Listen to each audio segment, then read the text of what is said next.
to the Money Making Mamas Podcast. Welcome, welcome. Welcome, welcome. I'm Nancy Wallace Lobbs, and I'm joined by my co host, my beautiful daughter. Kelsey Laka. And we are a mother-daughter duo. So, I'm gonna give a little teaser because we're gonna do a mother-daughter episode soon. So welcome back. And so, Kelsey, you always set up the agenda for us. So, what are we talking about today?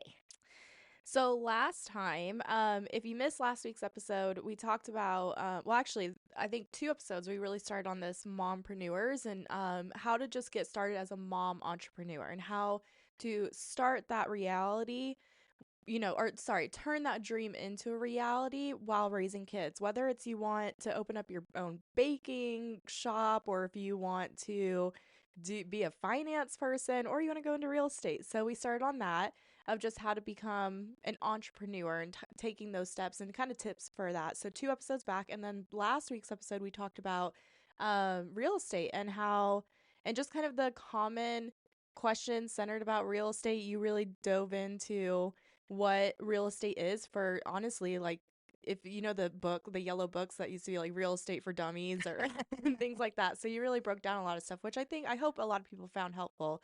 Because I know for me, like, again, real estate was not something that I ever thought I was going to go into, but I'm really happy that I did because it's been really lucrative for our family. Mm-hmm. And I know you love real estate for obviously the I like it because the it's cash side, but also it's fun It's too. fun. It's fun. And I also feel like I'm solving people's problems because 99% of the time I'm working with distressed sellers. Mm-hmm. Mm-hmm. People that are in a situation that they have to sell the house. Not necessarily foreclosure, but maybe death, Mm-hmm. divorce, family member got ill, spouse or mom. They just got too old and they can't Yeah. stay in the home. And that gives me a lot of joy to be able to solve people's problems, their real Yeah. estate problems. Yeah, last week we talked a lot about just different ways that you can invest in real estate. You have a very high level, just things like that. So again, go back and listen to that episode if you are interested in real estate. If you listen to that episode and you still have some questions or you're still unsure or things like that, just about investing in real estate in general, this will be a perfect episode because so this week I went instead of coming up with my own questions, which is honestly a brain drain trying to figure out some of those questions at the end of the day. But I actually asked ChatGPT what is the most common myths about real estate investing and what is the most frequently asked questions. So today we're going to debunk those myths and answer a lot of those questions. So I guess I'll just kick Let's us just go. off. Yeah, and could I just say too, on our Mm-hmm. website we have a lot of FAQs. Mm-hmm. So we're going to touch on some of those, and then there might be some new ones that you researched and came up with. So All right. I'm ready. All right. So Nancy Wallace Lobbs, real estate investor. Real estate investor teacher, mentor, coach. What's the biggest myth you hear about real estate investing and why isn't it true? There's no deals out there. Mm-hmm. There's no deals out there. So I hear that a lot, and usually it's because you don't know where to look or what to look for, Mm-hmm. right? So I always say, I talk about deal flow. So deal flow just means I always have something working in my pipeline. Mm-hmm. Now, pipeline just means I'm marketing, I'm telling people. So when I first started out, many years ago, one of the things I learned, and this has actually been really good, is just to tell everybody that that Mm-hmm. you're buying, you're a real estate investor. Now, let me clarify. I only buy single family homes. Mm-hmm. So I do passively invest in other types of like commercial real estate and other things. But for my expertise, I'm single family homes. I used to manage a property management company, a single family home. So my expertise lies in single family. Mm-hmm. And for me, single family means it's, a house Mm-hmm. that you Yeah. could rent out and do multiple things with. So I think number one, where are the deals? Where should I buy? Mm-hmm. I know this is going to come up, so I'm going to go ahead and say it. And then the next thing is I need a lot of money. Yeah. It's So, literally my next question. Do you need a ton of money to get started in real so estate you don't need a investing? ton of money. Now you do need some. I mean, Mm-hmm. there's some people that say, "Oh, now in all the 20 some years I've been doing real estate investing, I've done one deal where I used no money." And Mm-hmm. now that was the way I did it is it's too convoluted to go through a podcast because it would be it was a skill that I had to learn over many, many years of like how to do it. But you do need some money because you might want to do an inspection or you need to give an earnest money is like, so when I put something under contract, I have to give some money. They call it to make it a contract, right? I forget the term. I'm not a legal person. So you have to have some money. Yeah. But do you need 20% every single time? Absolutely not. Now, okay, I have two follow-up questions. Okay. Okay, so one is back to the first one, but then also getting on this topic of money. So when you say you have to have some money, that doesn't necessarily mean cold hard cash in your hand. It also, you can have money in your self-directed IRA. You can have money. I mean, is there other places? It's not Yes, so necessarily you like can. you're pulling money out of your savings account. Right. Because I think The- that's what a lot of people get. I mean, that's what I was confused about was, okay, well, you say you need some sort of money. Well, okay, if I only have X amount in savings and X amount in checkings, well, I don't have the money to pull it out. So can you kind of go a little bit more into Yes, where I else will. you? So, you can invest with a self-directed IRA, where so like if you have a Roth or a traditional IRA, self-directed just means I get to direct how I'm going to invest it. Like if you're with Mm-hmm. other financial institution, like I'm just going to throw out Fidelity because it's well known, and my husband has a Fidelity account through his employer. So you go and you fill out a checkbox and say, yes, I want, these high risk or low risk or Mm-hmm. whatever stocks and that kind of thing. So with a self-directed IRA, that just means you get to direct. I'm going to buy gold. I'm going to buy real estate. I'm going to buy, Bitcoin. So Mm-hmm. you get to direct how your money is invested. Mm-hmm. So that's a really good thing. Now, there's all kinds of ways. Now, usually what stops people is the down payment. So on an investment property, if you're first starting out, you're getting your first loan, you don't have to have an LLC. I mean, we can get into that kind of on down the road. But if you're just, you're buying your first property, you don't have to have an LLC. You can get it Mm-hmm. in your own name, but your credit's going to be pulled. And when you go to a traditional lender, like I'm just going to say the big four, like a Chase, a Bank of America, Wells Fargo, they have a harder time doing investment loans. Mm-hmm. So I like to use community banks. Mm-hmm. These are local banks that they have. One of my favorite ones, the way I met the guy was I literally uh, stopped in one day Mm-hmm. in they're in our community, and I asked to speak to somebody, told them what I want to do, and I had a sit down conversation with the vice president of the bank, and it just so happened that they keep all of their decisions about lending within the bank. They don't send it out, and you'll hear. So that type of a loan is called a DSCR. So it looks at the property. So let's say the property value is 200,000. Mm-hmm. Then they will loan, up to 80% of that. So I don't know. So it's probably, let's say it's 160, right? Mm-hmm. Now, if the property, now, so then that's 40,000. Where am I getting that? Right. Right. So I'm getting that through private money. So, and I know I don't want to get too much in the weeds. So, when you're doing lending, when you're looking for lending, so first you find a property, you get it under contract, you're doing your analysis to make sure, oh, is this a deal or no, it's not a deal, or yes, it is a deal, and you want to keep it, let's say for a short term rental or a long term rental. Mm-hmm. Then the next thing is, well, how am I going to purchase it? Where am I going to find the money? So if you have, let's say you own your own home, you want to take out a home equity line of credit, you could Mm-hmm. do that. I've known people who have taken, I wouldn't advise this, but they've taken cash advances on their credit card. So Mm. there's different ways to find the 20%, or you can negotiate maybe with the seller and he's going to carry, or she's going to carry part of the note. So finding the money, once you find the deal, finding the money is not as hard as people think, Yeah. because you can go to people who have money, Yeah. and these are people that you meet relationships and you can borrow money from, and those are private money lenders. So I think the big takeaway from everything that you just said, because I know that's like, even listening to you now, it sounds like a lot, and that's very high level. So that's something, if like anybody is interested, like happy to go more into details. But ultimately, that's creative financing, Yeah. and ultimately finding there's different ways. So again, to follow up on the answer, the short answer is no, you do not need the hard money cash. Like you have to pull it out of your savings. There's creative ways to come up with the financing once you find the deal. Yes. So, Yes, because there's people out there that's their business model is they loan. It's called private money lending, and then there's also hard money lenders. mhm. So you have to be. So we're probably going to talk about credit. So I'm just going to jump in there. Do you have to have bad or good? Do you have to have bad credit? No, you don't want to have. You don't have to have perfect credit. You do. If you have bankruptcies and you have foreclosures, yeah, it's going to be hard no Mm-hmm. matter where you go. Mm-hmm. There's only so much creativity that you can do with that. Right. But finding the lender is really about asking questions. I Yeah. mean, bottom line, it's who to ask and what to ask. Mm. So to follow up, so then I had another part of my question that Mm-hmm. was not the financing part, but going back to the very first one of the biggest myth, and you talked about that there's no deals. So what would you say to someone that right now, the current times, interest rates are higher than they were X amount of years ago? Yes. How would you their answer to that? Okay, so for me personally, the interest rate is kind of the least of my analysis. And here's Mm-hmm. why. The interest rate is the interest that you pay on that property is tax deductible. Mm-hmm. So it kind of goes against the cash flow, if you will. Mm-hmm.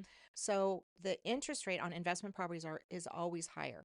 I mean, I think the lowest I've ever paid for an interest rate on an investment property is 5%. I mean, if and like and compare that to my home, my Mm-hmm. personal home, it's like 3.25. Of course, I got that a long time ago. Yeah. So today, the interest rate is like 6, 7%. But I just did a investment property and it was 7%. And that's not bad for an investment property. Mm-hmm. Um, does it make it harder? Yes and no. It makes it harder because, it's not going to maybe cash flow as much as you Mm-hmm. want to. But remember, you can always refinance that, right? Mm-hmm.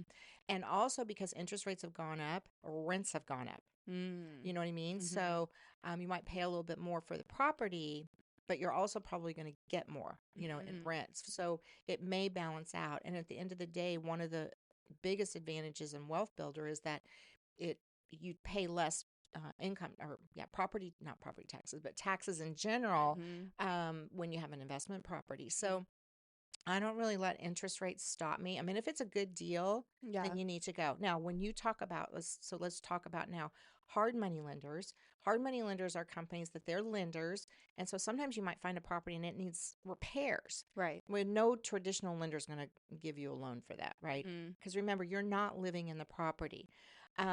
So hard money lenders, they can be charging 12 and 13%, Mm. right? So their interest rate's a lot harder. Why would you pay that? Well, because it lets you get into a property that you wouldn't otherwise be able to. Now you have to factor all that in, and so especially when you do fix and flips, you have to figure out the cost of that money. Mhm. But that money lets you get that property. So you have to. It's all goes back to finding the deal, then doing your numbers, Mhm. and then start asking the questions. Now, a lot of hard money lenders, I will tell you this, when you start with them, they'll charge you more, but then the more business you do with them, they have a way of giving you a discount Mm. or if you make referrals and that kind of thing. Okay. And then private money lenders are people that relationship wise. So Mhm. let's say I know someone, let's just say Jane Smith. Jane's got, she's got $250,000 in a self directed IRA. She does not want to invest in real estate, but she wants to be a passive investor. I know Jane from networking, or Mhm. and I present her an investment opportunity Mhm. to say, hey, do you want to loan me, $50,000 on this property? And then we negotiate the interest rate I'm going to pay her. Typically, a private money lender and hard money lender, you only pay interest, right? You're not paying the bulk of the amount you're borrowing. So Mm. Okay. I hope that makes sense. So there's all kinds of ways to get the money. It's knowing who to ask and what to ask for. I have to get water. I just got like a tap. Wait, hold on.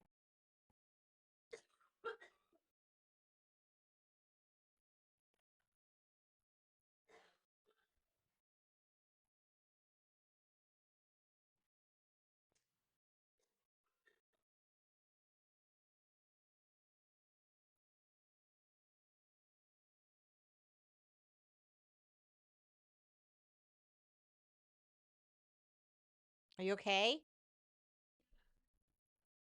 I do know that.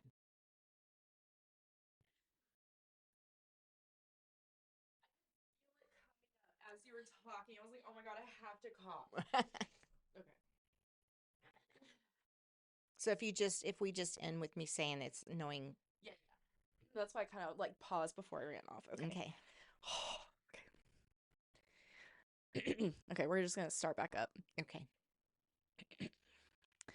Okay, so I know we kind of went into high level things there. And if anybody ever has questions about, private money lenders, hard money lender, because I mean, still listening, even though we've been working together for like a year and I've invested a couple times, still some of this stuff is like, shoo. Well, and also, I just want to say this. When I first started out, I did not know the Mm-hmm. difference between this bank, this lender. And what happened was I ran out of money to invest. And Mm-hmm. so Yeah. I just kept asking people, well, what do you, I mean, I was like, how do people keep buying properties? Mm-hmm. What is the secret sauce? And, it took me a hot minute to find the person that would give me the answer. Mm-hmm. So sometimes in real estate investing, and this is why I like doing what I like, sharing and everything is because you'll find a scarcity mentality. Like they don't want to share. It's like, hey, there's enough for everybody. And it was finally somebody said, well, hey, you need to go get a commercial note. Because what we wanted to do was we had 4 rental properties at the time, and they all had equity. And we ended up wrapping those 4 properties into one note, Mm-hmm. one mortgage. It was considered a commercial note.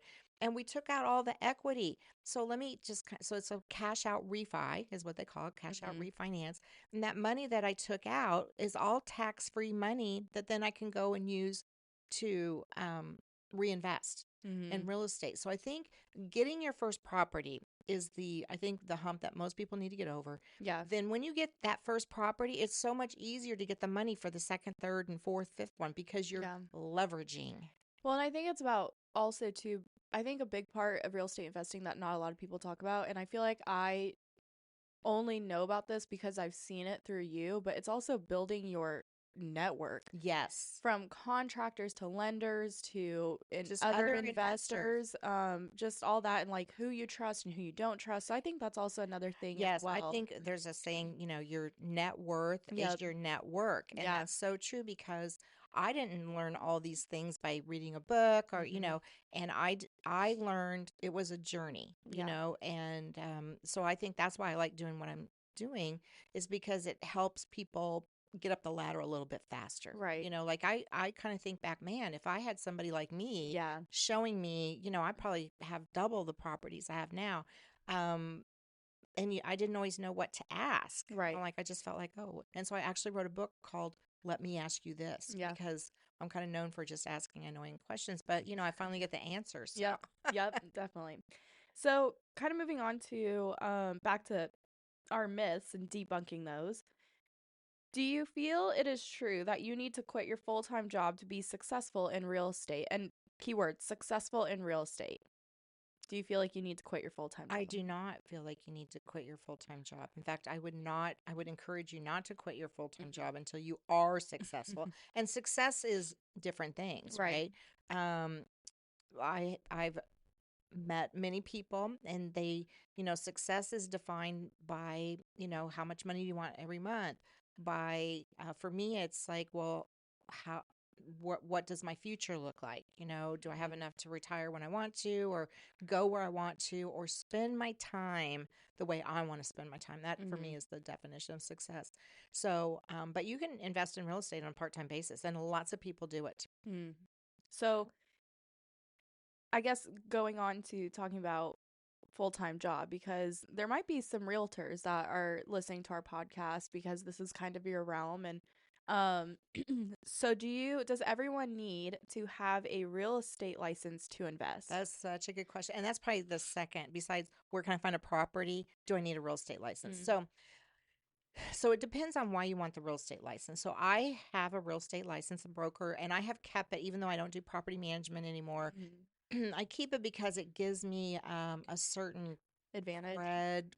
credibility. Mm. And I have access to the multiple listing service. Mm. I can network much more comfortably and confidently with other realtors. Mhm. Um, so I do not do typical real estate activities. Like I don't list properties. Mhm. I don't work with buyers. I'm not a buyer's agent unless it's my daughter looking for a house or something like that.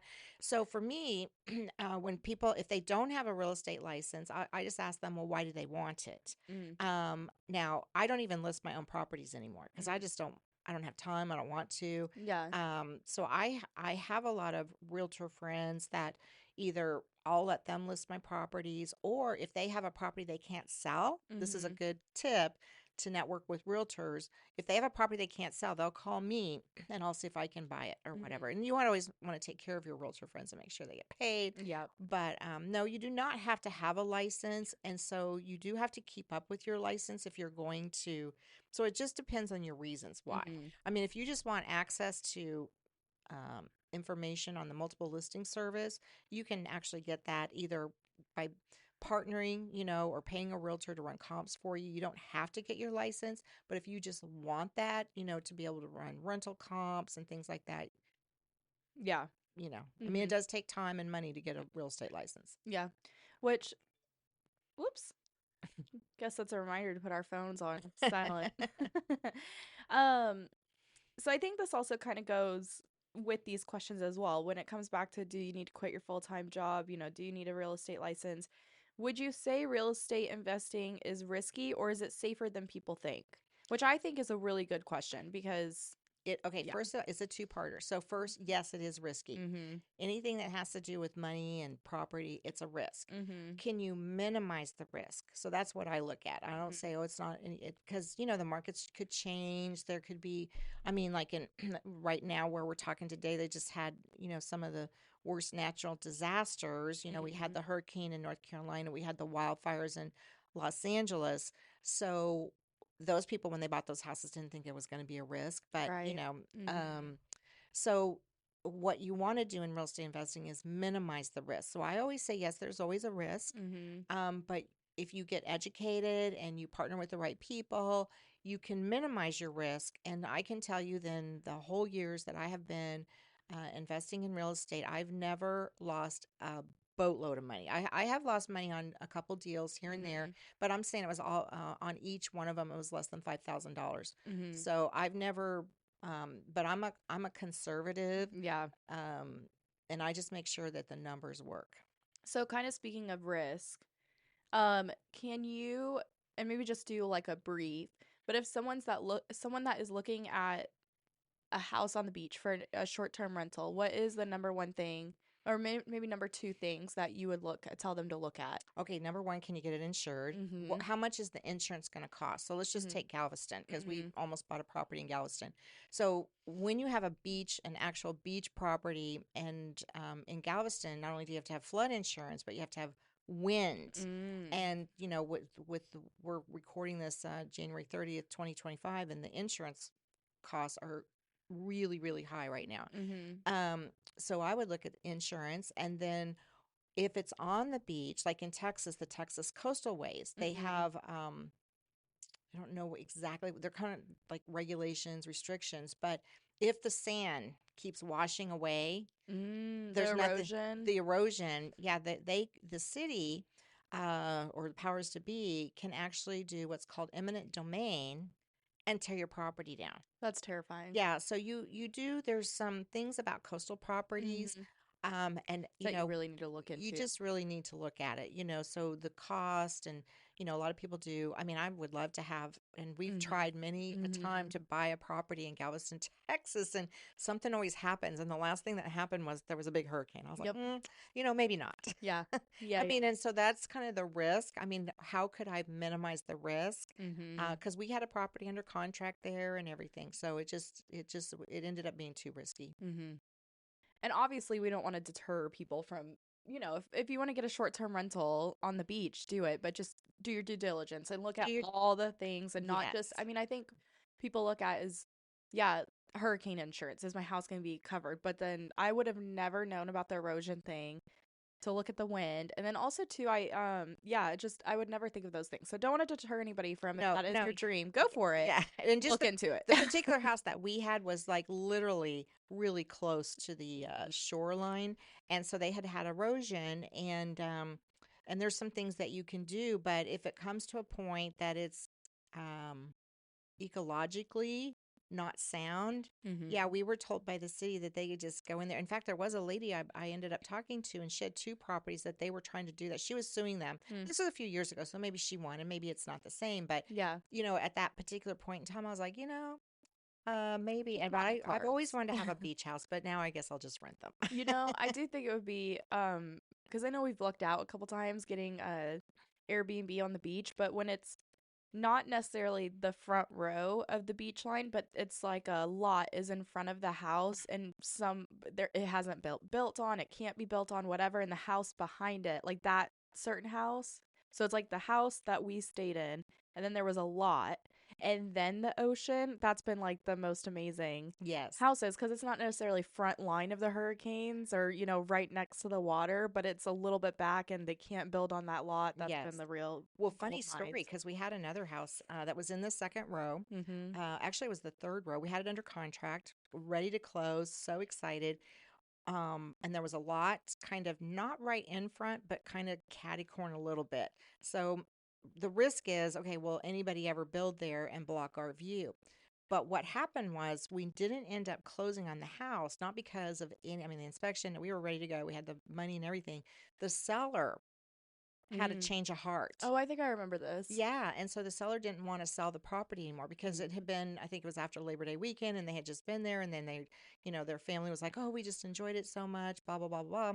And I was like, "Okay." So what ended up happening, because the seller, we ended up having the same realtor Mm-hmm. in that area, which Mm-hmm. probably wasn't, good for me.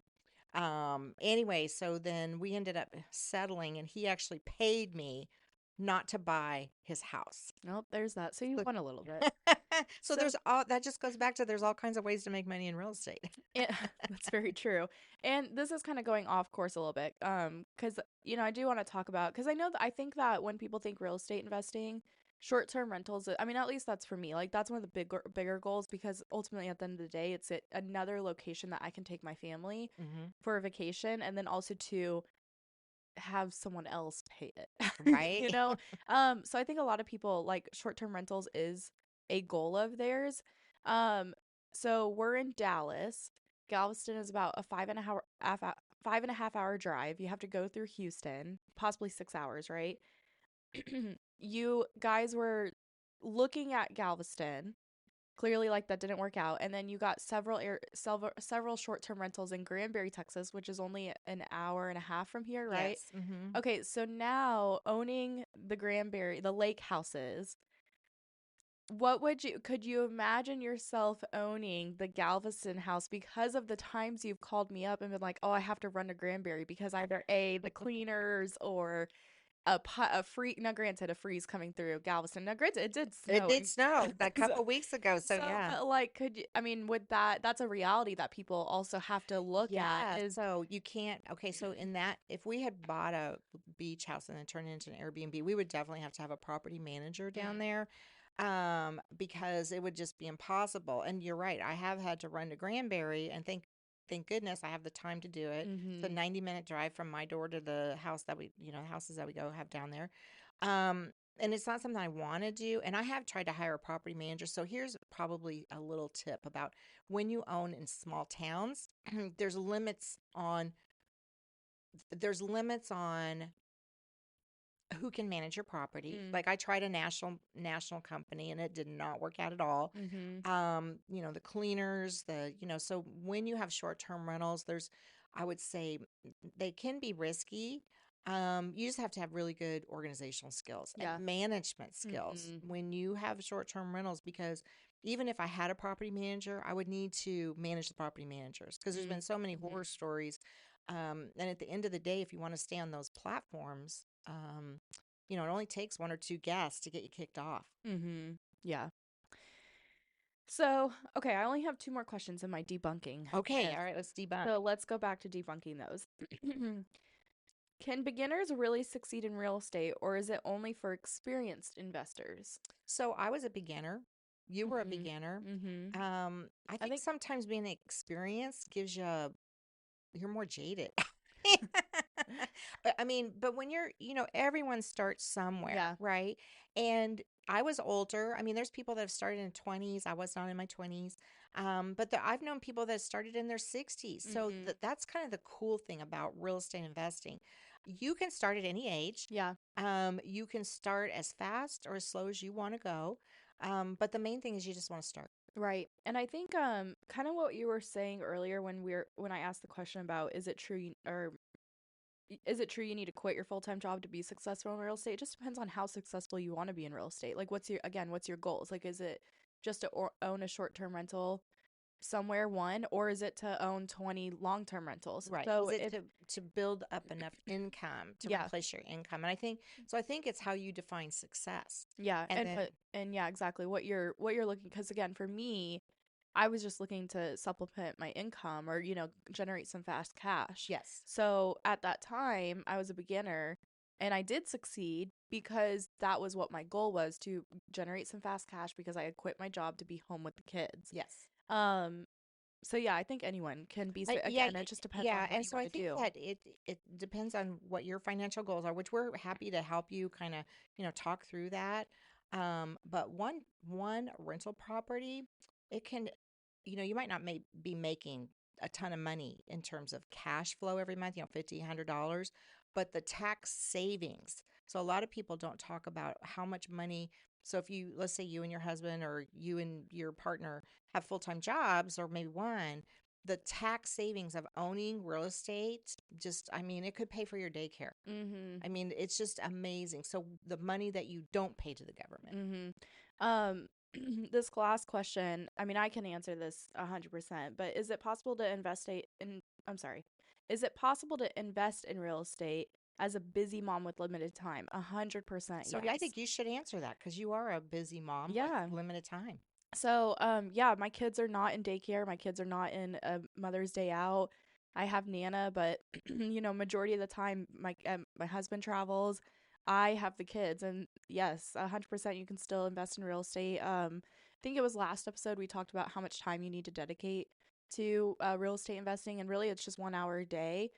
And for me, I would juggle my personal time being filled with learning about real estate investing or looking at deals, or I would also give that time back to myself to do my own thing as well, to fill my cup.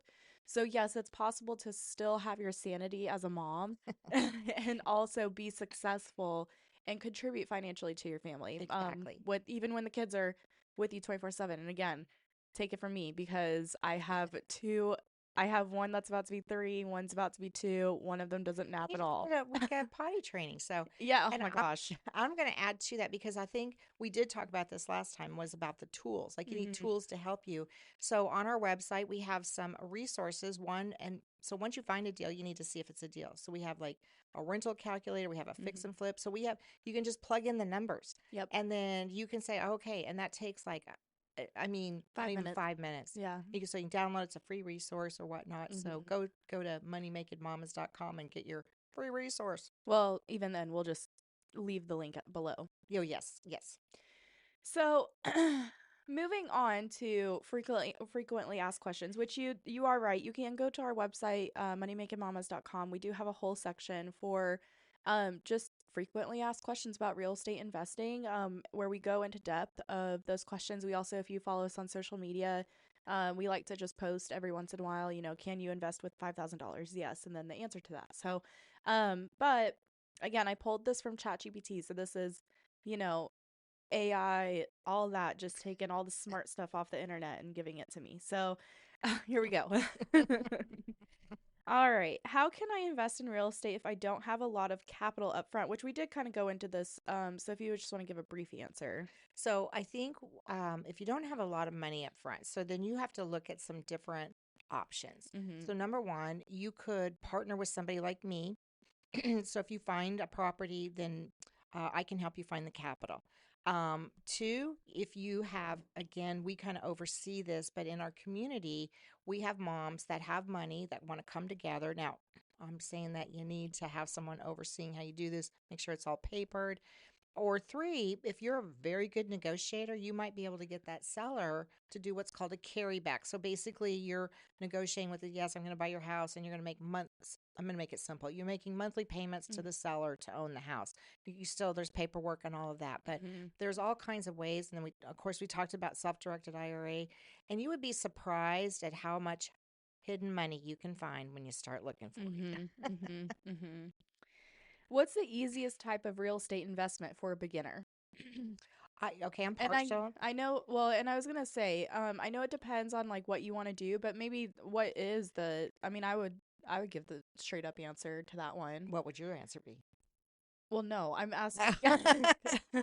I think for me, I mean, I think it would be to have a partner and to invest and, having someone because again, it's not 100% all on you. You're having to figure Right. everything out, but you're using your network. I mean, that would be my guess, but again, Yes. you're the real Yeah, estate. no, I think that's true. And even now, today, and I think, you and I are now partnering where I had Mhm. other partners. And so, I had a guy call me and I talked to him over the phone and we're going to go look at his property on Sunday and we're going to check it out and see. I've already preliminary run the numbers and we're going to see if it's a deal that we can make. And so Kelsey and I do now partner. Of course, I trust her, and then we're able to basically double our resources Mhm. for finding money and things like that. So mother daughter. Mhm. But I'm gonna go back and just say, when you get the first property, the first one is just it's how you're gonna learn. Yeah. You're gonna learn a lot of stuff. But then after you get that first property, that is how you'll get the other properties. Mhm. Mhm. Yeah. It goes all back to your network and who you know. It does. How do I find good deals without spending all my free time searching? So what would if you okay, so what maybe walk through of when we have clients come on, what is your advice to them when they're trying to and I know that part of our program we do help um our moms and want to be investors look for deals, but if someone came to you and just said, "How do I find some good deals?" What would you tell them? So I have three ways that I find deals. So number one is referrals. So once I start telling everybody and I, kind of I'm looking for a distressed house or I'm helping, I start talking about it. And I'm saying like when I go to the grocery store, when I just recently went to the cleaners and I Mhm. mean, everybody that I meet, go to networking events and meet wholesalers. Now there are wholesalers that you need to be wary of, but wholesalers that you can actually, I've bought, Mhm. some. And then the third thing is just finding a marketing, like that could be driving for dollars, meaning every time I go somewhere, I take another 10 or 15 minutes and I drive a neighborhood and I look for distressed properties. And then I market personally to pre probate leads. And I have a very good system. And we tell our clients all of these things and we show them basically the roadway, if you will, Mhm. how to do that and what works for them. So marketing for properties, um, just like a real simple thing for the leads that I do. So I have a mom that I pay to write some note cards for me. Mhm. I send her the list. So I personally don't do any of that. I Right. send that all off. And the cost is like I think the biggest cost is the, first class stamp. Yeah. Because I get the note cards off of Amazon. They're like 18 cents a piece. Mhm. And then the lead list company that I use, any of my clients gets a huge discount. So, Mhm. the cost of buying leads that no one else has advantage of is Mhm. really good. Mhm. Mhm. Mhm.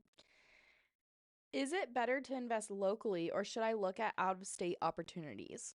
So it depends. It depends. It depends. Mm. So how can you minimize your risk if you're going to do it outside of your where you live? If you can't go put your eyes on it, who's doing that for you, and do Right. you trust that person? Yeah. So investing out of state is, it's all about your boots on the ground, Yep. and Mhm. really that's it.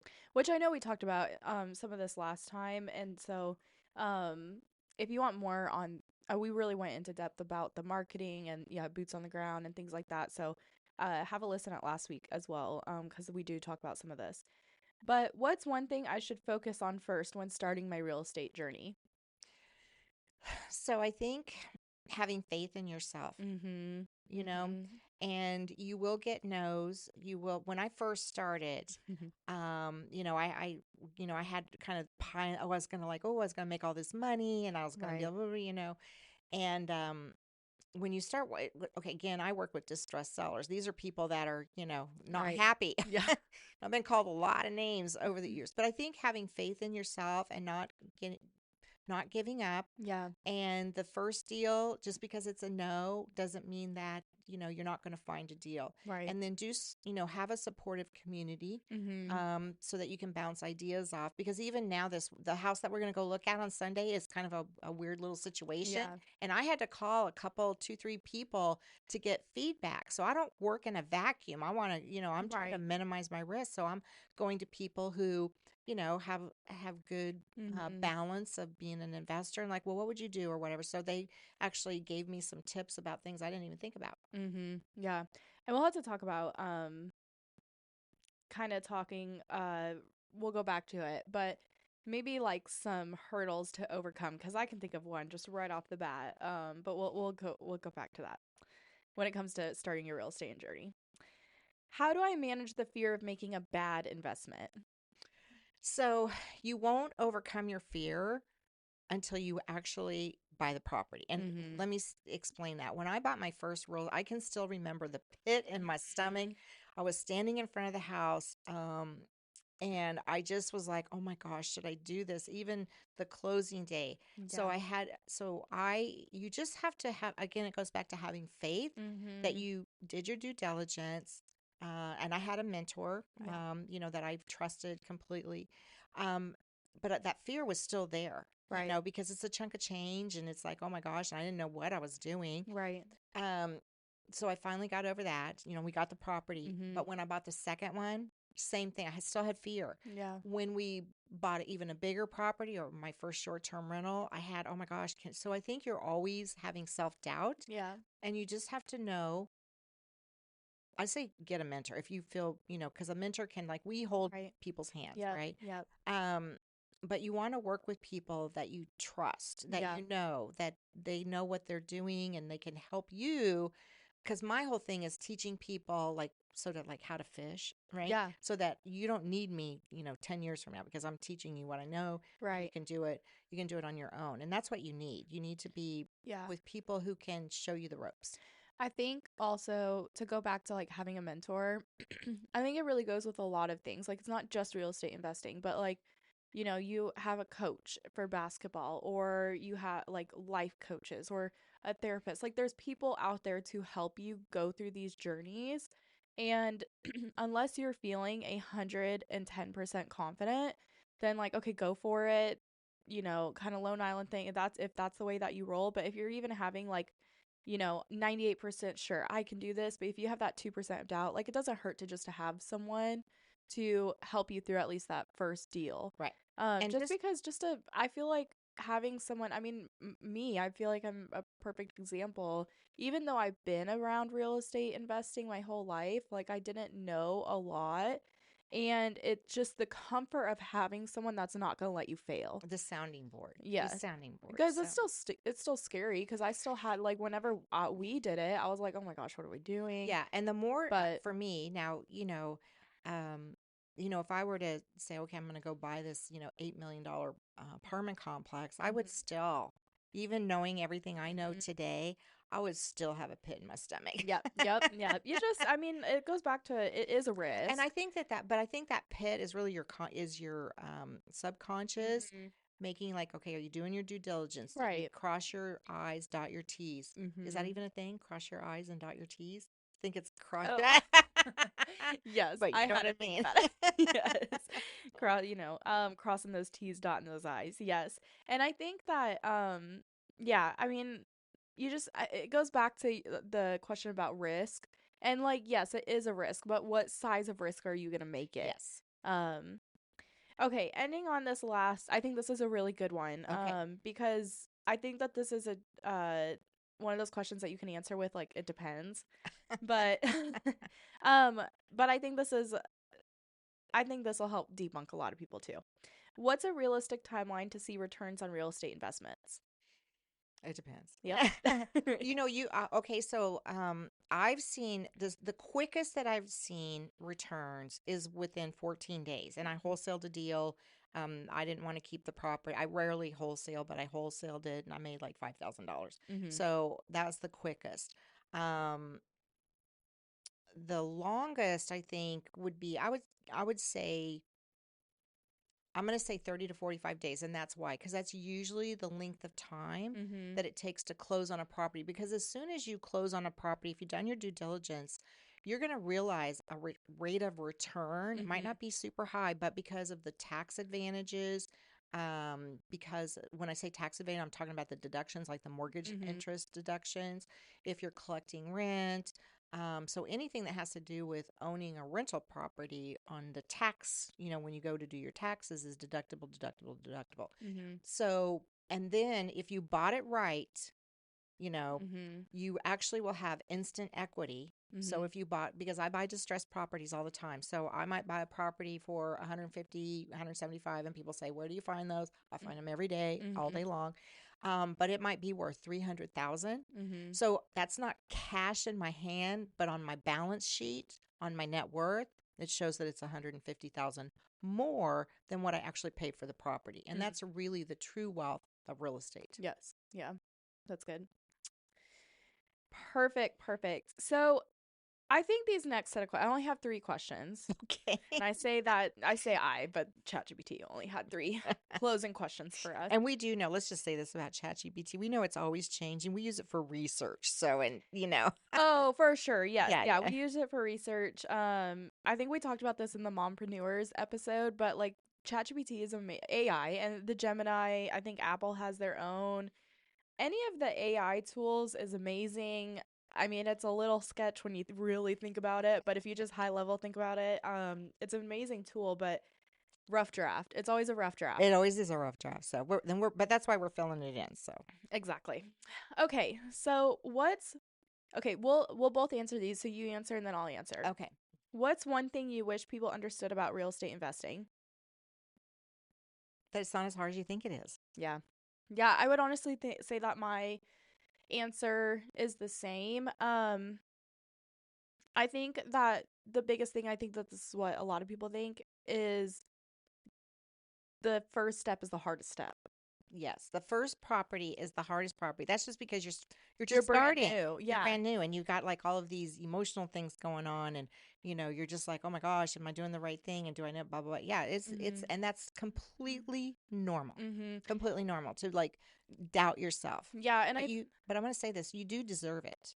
yes. You do Yeah. deserve it. And when I said I wanted to come back to this about real estate journey, when I asked the question about what's one thing I should focus on first when starting my real estate journey, is yeah, that first investment, that first step, the first time you invest in yourself, to take that leap, that is always the scariest one. And once you get over that, I mean, because I felt that exact same way of like, you think that it's going to be that you have to drop all of this cash, you think that you have to spend all of this time, like things like that. And hopefully these episodes you don't feel that way anymore. Right. Hopefully Well, us and answering these, also but when you start investing and you will gain this confidence. You will just like with gain, everything else. yes, you will gain a confidence and you'll be going, dang, really, I can define my future financially if I go down this path. Well, and I think also a good mentality to have is real estate investing is just another one of those things that practice makes perfect. Yes. Like you're never going to be the absolute most perfect at something, but the more you practice, the closer you get to it. So the more investments you do, the better investor you are. So that's what we have to say about that one. That's right. Yeah. I feel like I could go on about that because that was my biggest fear. Yes. Um what's the most surprising thing you've learned on your real estate journey? How much fun and how much fun I've had and what doors it's opened for me. Mm-hmm. I actually like public speaking, Mm-hmm. and You're a I've really good public speaker. and I've been fortunate enough to be on some really good stages.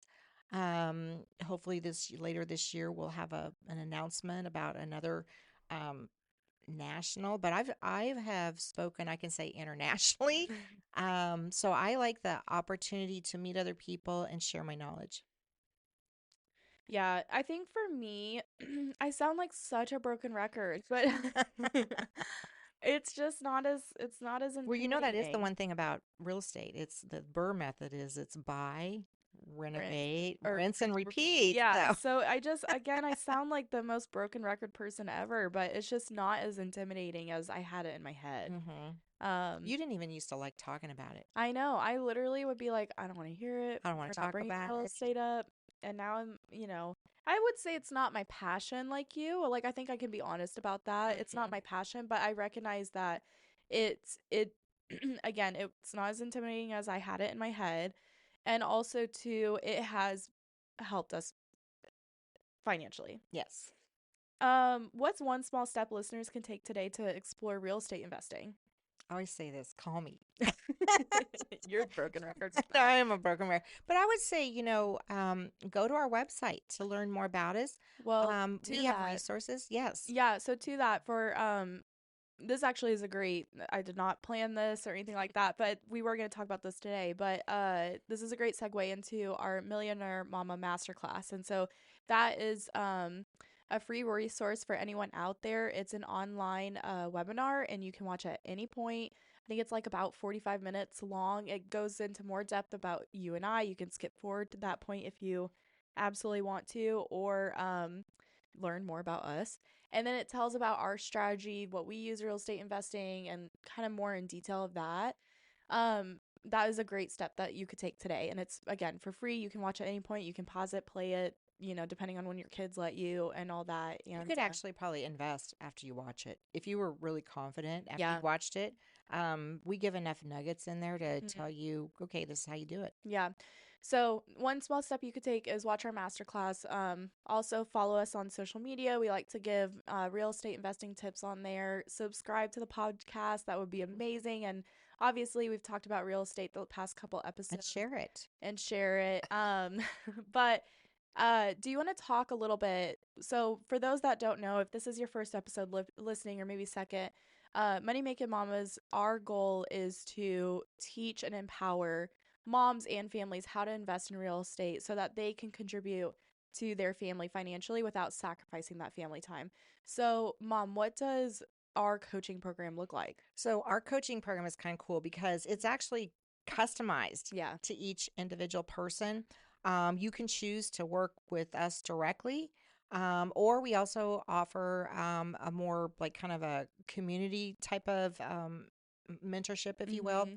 But we approach real estate investing like on multiple levels. Yeah. Like some people say, okay, I'm feeling overwhelmed, but we're going to help you really drill into how to find properties and then how to analyze them. But Mm-hmm. then it's also about, helping you with the social media side of things for real Mm-hmm. estate investors because it used to be in the old days.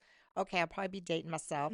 If somebody wanted to find out about me, like this guy I'm going to go, see on Sunday, he has my name. He could look me up. He's going to go to where? He's not going to go to the yellow pages. He's going to go to the internet. Mm-hmm. So there's some things out there that he can find out about me, and or if somebody was looking to even, work with us. So social media is part of our mentorship. We kind of show you how to do that as an investor, and literally our goal is to go over the cliff with you. Yep. When you have those feelings of fear, we're going to be there to catch you. And then we also introduce you to our lead sources. We introduce you to our private money lenders. I mean, so you have access to everything that Yeah. we have access to. Yeah. And it kind of goes back to just having at the end of the day, like our goal is to, because a little bit about Money Makin Mamas is how we founded Money Makin Mamas was because we realized there was moms like me out there that wanted to spend time with their families. And I think the best thing, like, there's so many mentors out there, but the best thing about us is that we are moms, and like ultimately those mama bears come out. And so I think that's just something to take an account for, is when you are looking at mentors and people to work with, is you want to look at people who are going to protect you at the end of the day. And we're not going to let you fail. So that's another part of our coaching Yes. program, is Yeah. that That it's we very help much hands-on. we help you minimize that risk Yep, as much. exactly. And we're not going to let you buy a property we wouldn't buy. Yeah. But we are going to tell you if you should buy it. If you don't buy it, we will. Yeah. Yeah, that's very true. So yeah, thank you so much for listening today. Thank you, Mom, for all of the information for the past couple of episodes talking about real estate investing. If anyone has any questions, please feel free to reach out to us.